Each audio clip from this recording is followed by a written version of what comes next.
বেগম জিয়ার অবস্থান আমাদের সবার কাছে পরিষ্কার যে রাজনৈতিক বিগত উনি যখন থেকে উত্থান ঘটেছে একসাথে সময়তে কিন্তু ওনার উত্থানটা ঘটে, তখন থেকে কিন্তু এটা ঐক্যের কেন্দ্র ছিল এবং আমরা নিজেরা একসময় ওনার সাথে জড়িত ছিলাম।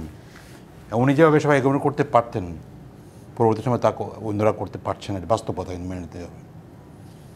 এই জন্য আমরা মনে করি ওনার সুস্থতার প্রয়োজন এবং ওনার সঙ্গে যদি আমরা একসাথে নাও থাকি, দলগতভাবে নাও থাকি, কিন্তু জাতির জন্য প্রয়োজন। কিন্তু জাতির একটা কেন্দ্র হিসেবে তিনি আছেন।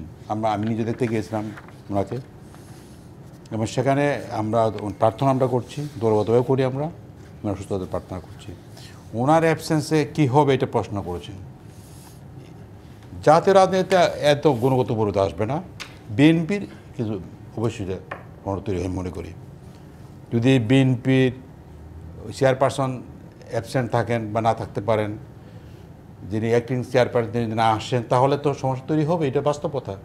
এটা আমার চেয়ে মনে আবার ভালো বলতে পারবেন কী সমস্যা তৈরি হবে, কিন্তু আমরা সাধারণত বুঝি সমস্যা তৈরি হবে।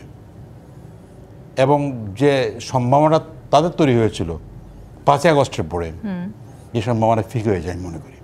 নতুন এবং ফিরে আসা গ্রাহকদের জন্য নগদে চলছে ক্যাশব্যাক সহ প্রতিদিন হাজারো উপহার জেতার সুযোগ। হবে আশা আর ফেরা, সারপ্রাইজ সেরা।